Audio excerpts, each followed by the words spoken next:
Okay, so I don't think it's controversial to say that Ruby hasn't really been in the generative AI conversation. We haven't. But I think that's a real shame. And it's a real shame not because we're not getting official SDKs from all of the providers. We can write our own SDKs. We've been doing that for years. It's a shame because the Ruby mindset and the Ruby approach to programming isn't being represented in the experiments people are doing as we're trying to figure out how to actually interact with this new technology. What new applications are we going to be able to build? How is it going to change how we build applications?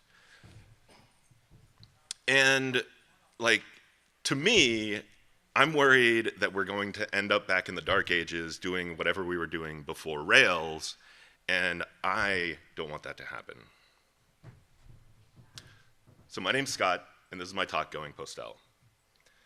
So I mentioned experimenting, and one of the techniques I've found that's really helpful when experimenting with something new is to take a principle you know very well and apply it to the new domain and really push on it, take it to the extremes, try it, and look at everything through that lens. And so we're going to do that today with Postel's law, which says that you should be liberal in what you accept and conservative in what you send.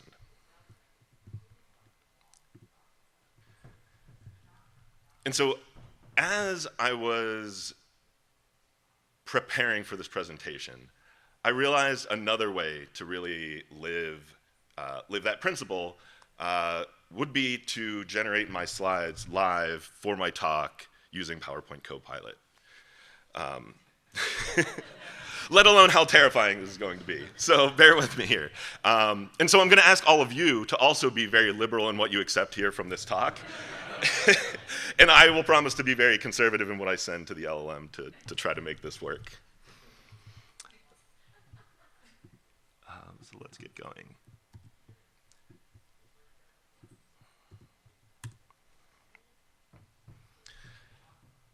Let's see if we're going, looking things over.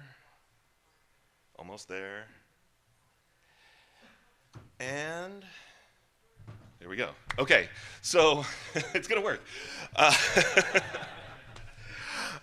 So like I said, Postel's law is summarized as be liberal in what you accept and conservative in what you send.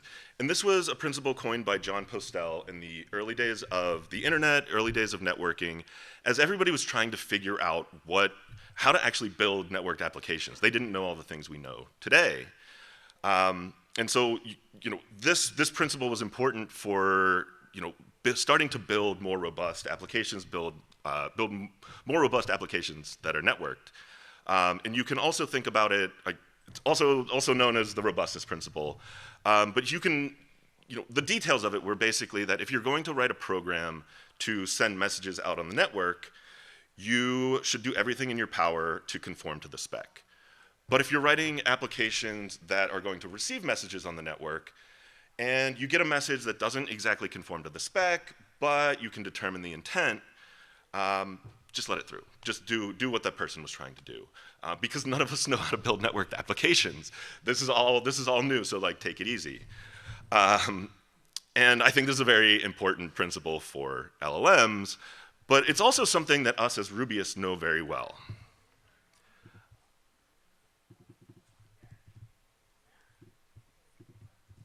It's something us as Rubyists know very well because there are a lot of features of Ruby and the culture of Ruby that if you look at it a certain way, you can see it as being inspired by Postel's law. So things like duck typing, where the types don't actually matter. As long as the thing that it has responds to the messages you send it, Ruby's fine. Ruby is very liberal in the types that you send it, as long as as long as it responds to those messages. A lot of us here are probably familiar with hash with indifferent access, which is another example of building tools in Ruby that are Postelian, right? That this hash with indifferent access lets you access hash keys or hash values using string keys or symbol keys. To me, that strikes me as a very liberal hash implementation. It's at least twice as liberal as most other hash implementations I know of. And then finally, like Ruby's focus on programmer happiness and how that's implemented. So when I was first learning Ruby, a lot of the advice that you would get was don't even bother looking at the API docs, just call a method, and a lot of times that method will exist. And that's accomplished because a lot of libraries, and even Ruby core libraries, have multiple different ways to do things.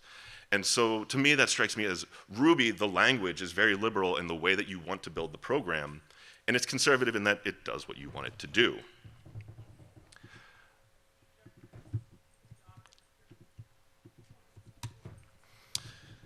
And so, like I said, this is a very important principle when working with LLMs because these things are non-deterministic, that they hallucinate.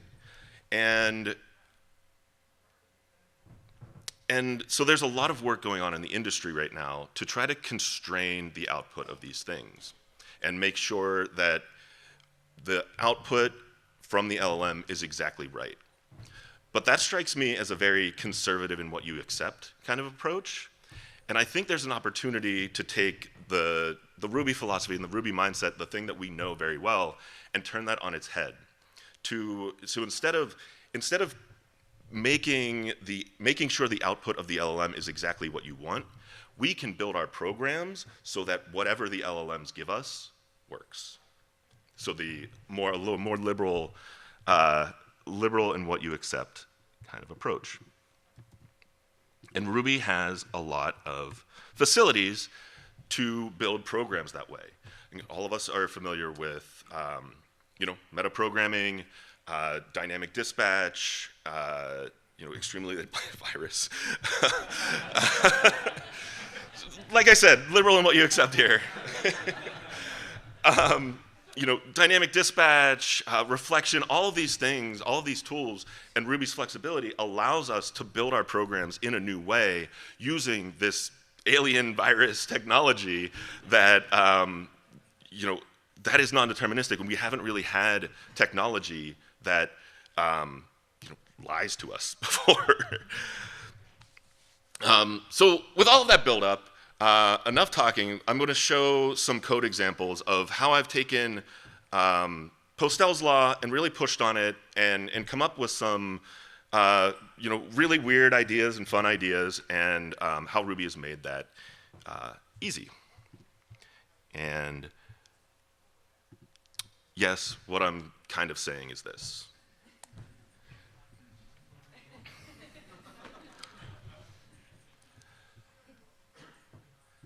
So let's get going. So one of the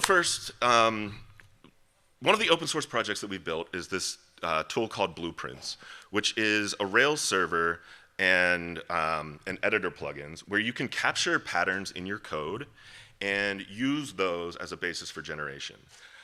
If any of you are familiar with some more of the terms around LLMs, this is essentially like combining it's RAG and few-shot prompting, but in your editor and much more simplified version of that. So what it allows you to do is, like I said, capture patterns in your code. And so here's an example of, you might have an index view, a flex index view for your customer's resource.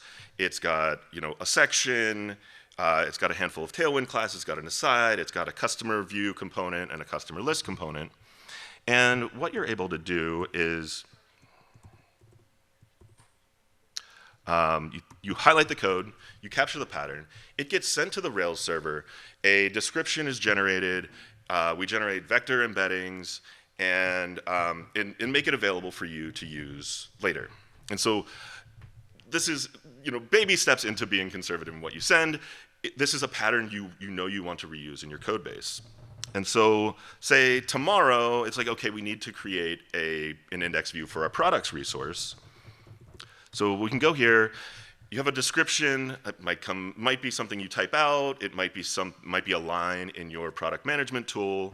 But what you can do is, if you take this and you highlight it, it gets sent to that Rails server. It finds the closest match, and essentially builds a prompt that says, here's a customer index view. Here's what it looks like. Take that customer index view and create a variation of that for my product. And so by being conservative, we were able to generate an entire chunk, a pattern of our code, rather than autocomplete a line. And then not only that, this code doesn't run because it hallucinated the existence of this product view and product list. And so to me, that made me realize that by being conservative in what you send, you can actually target hallucinations to do something that you were probably going to do anyway. The product view, product list components don't exist, but you might have blueprints of the customer view and customer list to go and keep doing that layer by layer. But we can take this further, right? This is just, being lightly conservative. A more conservative approach is testing. And tests, I see tests as a much more conservative approach because these things will either run or they won't. Or here's the specification of what we want this code to do, and they will either run or they will fail, and it's wrong. And so another open source project that we've built is our agent framework, where we're building a DSL for defining agents. And agents have hundreds of different definitions. The ones we're talking about here are kind of like daemons that sit around and wait for triggers in an environment and then do some predefined steps. If you talk to 100 people, you're going to get 100 definitions. But so the way this DSL works is you define a trigger, you define a goal condition, you define a way for it to check its status on its way toward the goal condition, and then you define a way for it to take a step and go through that loop again, take a step, check its status, am I at my goal, etc. And so we built this agent for doing TDD, or test-driven development, with us. And so the way that works is it's triggered anytime an implementation file or a test file changes. The goal condition is that the tests are passing. The way it checks its status is to run the tests and examine the output. And then the way it takes its step is it takes the implementation file contents, the test file contents, and the test output, sends it to an LLM, basically building that prompt and saying, give me the new implementation that passes these tests, take that implementation and save it to the file, which triggers the test to run again, and it goes through that loop. And so let's see it in action here. Okay, so we have this pile spec class and a pile.rb, and we've got the tests are passing, which is questionable, but spec.describe pile, and save that file. The tests run, they fail because the pile class isn't so fast. They failed because the pile class wasn't defined, and the LLM generated the pile class. And so we can take that further of describe add. It adds the item to the contents. P equals pile.new, p.add apple, and p expect p.contents equal. Thank you, Copilot. And there you go. So it was that fast. That test failed. It generated the implementation of that file.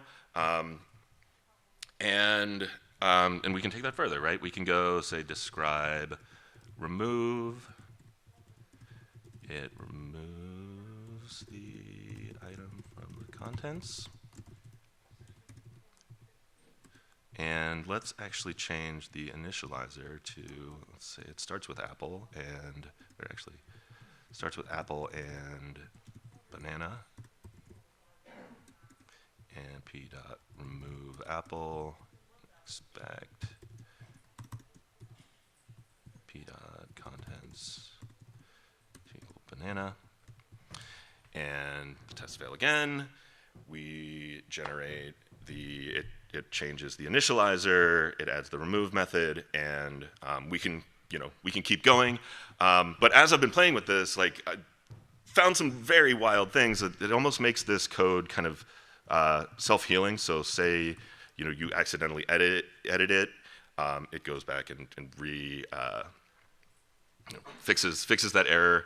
But so the other thing that I've realized as I was doing this, as by being more conservative in what you're sending with the tests and actually running them and saying this code is either right or it's wrong, is that you can be very liberal in what you accept back from the LLM. If you're writing really good tests, the code kind of doesn't matter.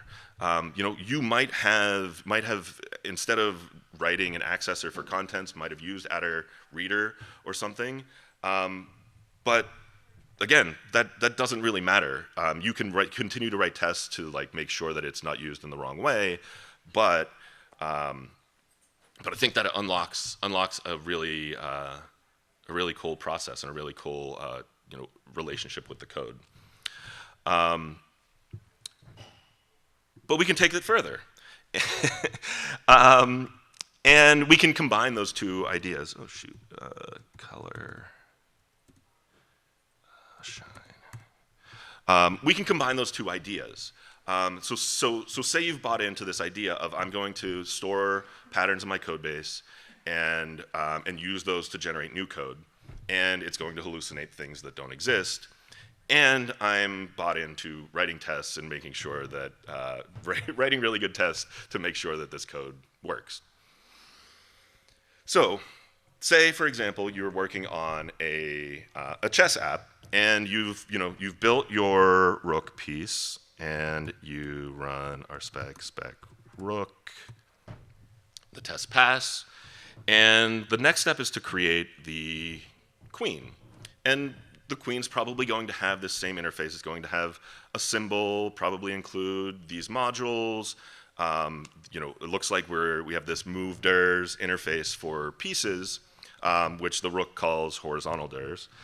And we take this, we highlight it, we store it as a blueprint, which again, this is got a blueprint Rails server running locally that I send this code to it. It generates a description, generates vector embeddings, and makes that available for me to generate new code later.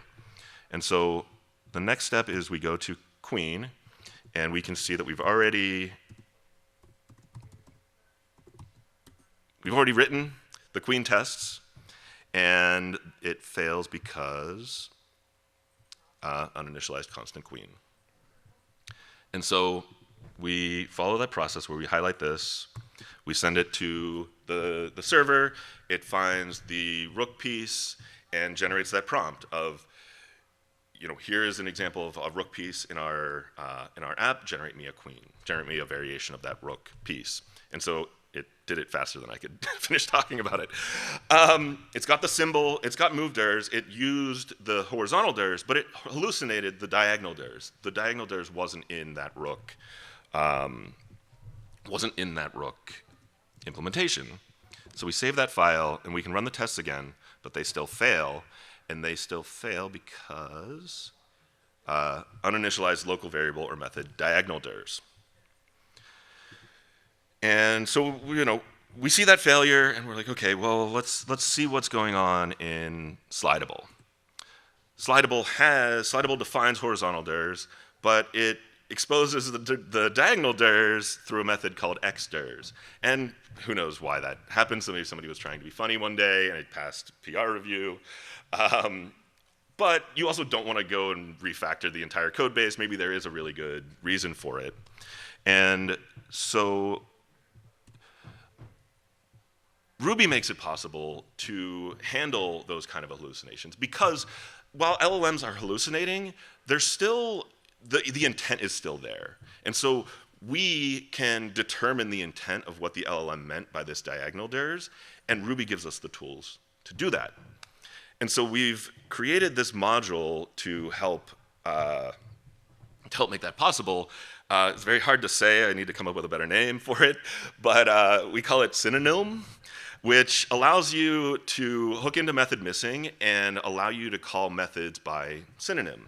So we essentially build anytime method missing is called, we essentially build a prompt of this class just got this message, and we don't know what to do with it. Here's the implementation of the class. Here are the available methods for this class. Is there anything that might be a synonym of what this person tried to call? And if so, call it. So if we go ahead and require it and include it, moment of truth, and run the test again, the test pass. Whew. It failed a couple times in practice.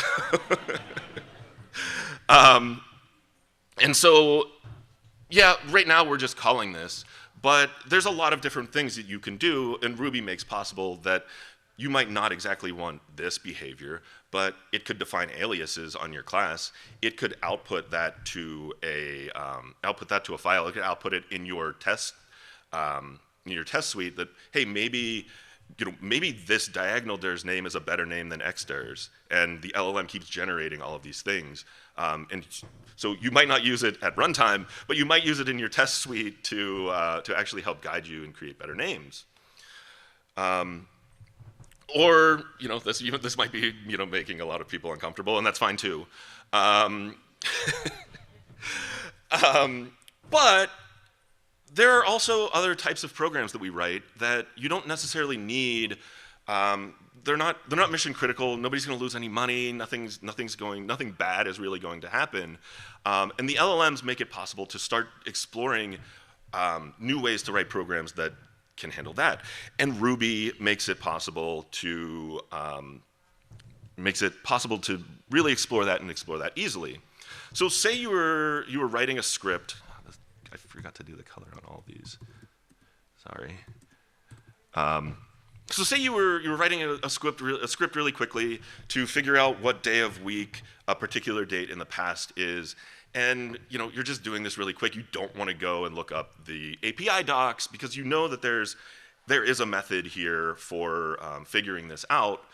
But you can at least write the method with your intent, and oops. Spoiler alert. You run it. Day of week isn't defined on date, and again, you don't have time. You don't want to go and look at the API docs for date and try to figure this out. You can just slap this code together, and Ruby makes it very easy to do that. You can just monkey patch date, and you can add the synonym module to it, and there you go. December 21st, 1995 was a Thursday. So again, I think this is really just like the tip of the iceberg. Pulling on one thread from Postel's law as a guiding principle.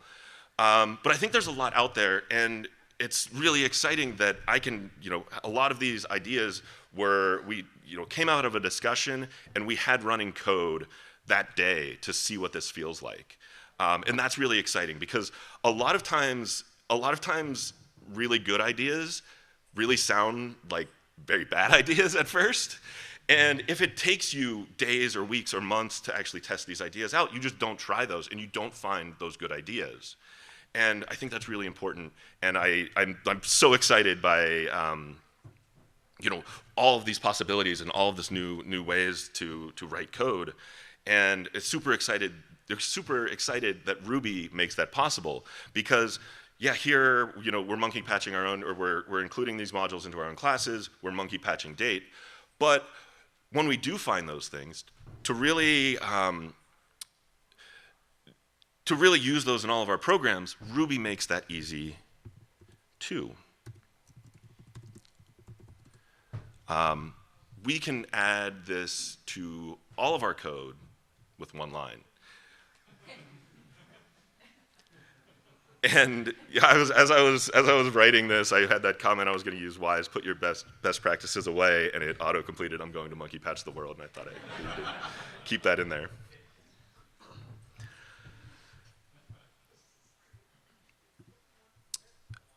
Okay, so like I said, this is really just, I think, the tip of the iceberg, and there's so much exciting stuff that's possible that really isn't being explored because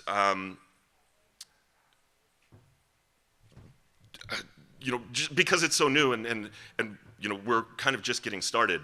But I don't know if any of you have ever thought, like, I wish I was around in the early days of Rails or the early days of all the things that we kind of take for granted or using today. That opportunity's back. There's a wide open space for all of your ideas and all of your experiments. And there's a handful of us in the Ruby AI Builders Discord doing that.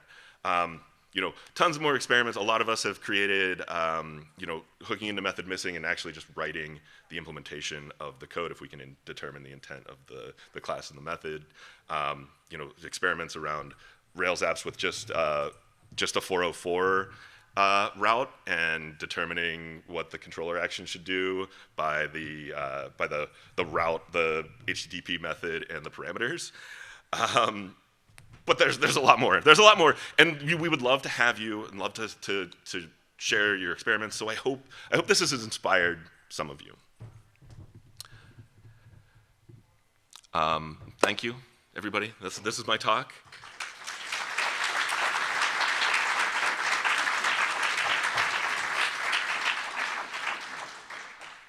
All the resources are available at sublayer.com going Postel, and if you missed the Discord links, that's all on there as well.